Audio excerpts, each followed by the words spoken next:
homicide. Homicide has been really quite well studied in relation to inequality.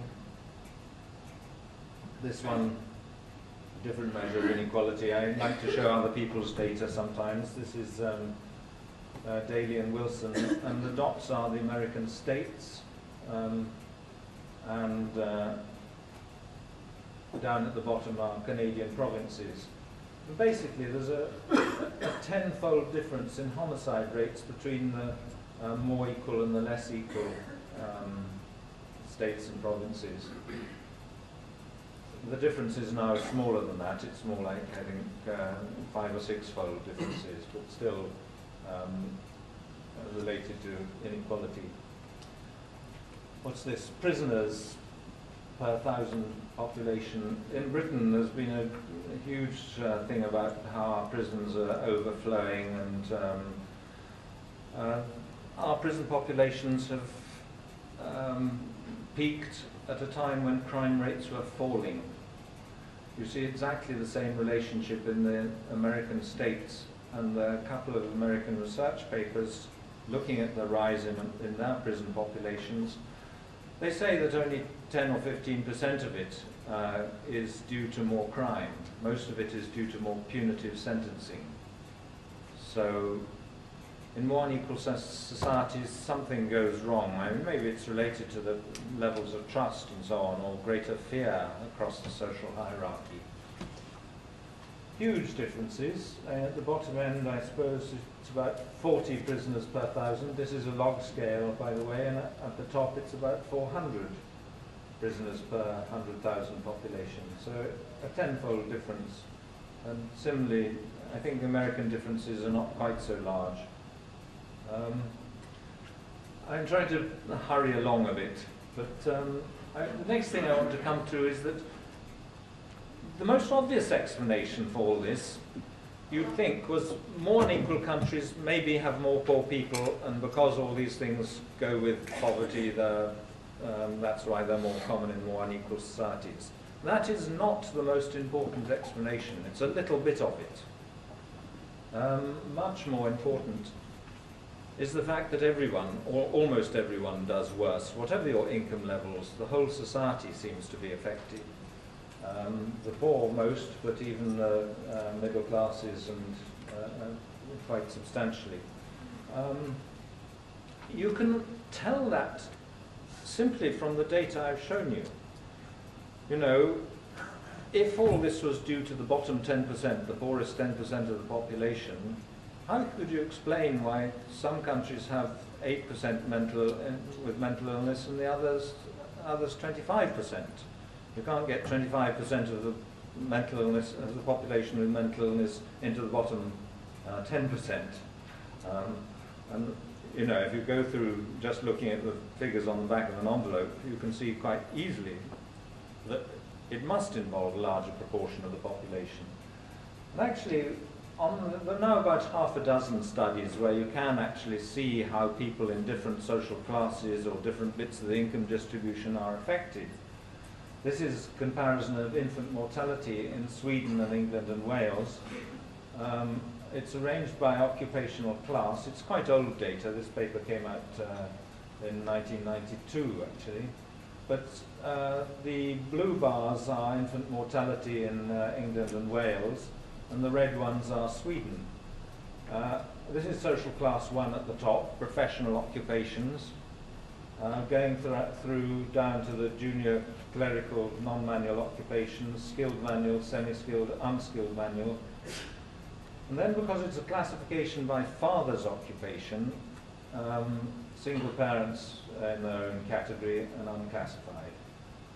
And you can see that if Sweden has lower infant mortality because it's more equal, the biggest differences that makes are at the bottom. But even in social class 1, the Swedes did a little bit better than us. If you look at literacy scores in more or less equal countries, this is literacy scores in Sweden, Canada, and the USA. They're classified by, they're young people, 16 to 25 years old, and they're classified by how many years their parents how many years education their parents have.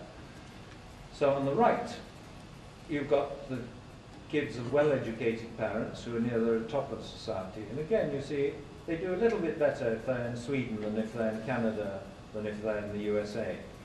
But the really big differences are at the bottom of society again. So there's that same fanning out. If this is anything to do with inequality, then it makes most difference to the bottom, but the differences carry on across. And basically, we've now gone through and looked at either using other people's data or doing our own, about 6 different analyses of this, comparing different countries or American states. And the answer is fairly consistent, this same pattern, that inequality makes most difference to outcomes at the bottom, but even at the top it helps. I want to come back to this index of health and social problems that I showed you early on, partly to make the point that you probably noticed, those of you who can see where the countries are, I imagine you can't read the country labels from the back, but it's always the same countries that do badly. It's always USA, Portugal, Britain, Singapore when there's data, and it's always the same group of countries that do well at the bottom. So we're dealing with a kind of general social dysfunction related to inequality. No, it's not just 1 or 2 problems. It's not just, all countries don't do well on one thing and very badly on another. They tend to do badly on all of them or well on all of them.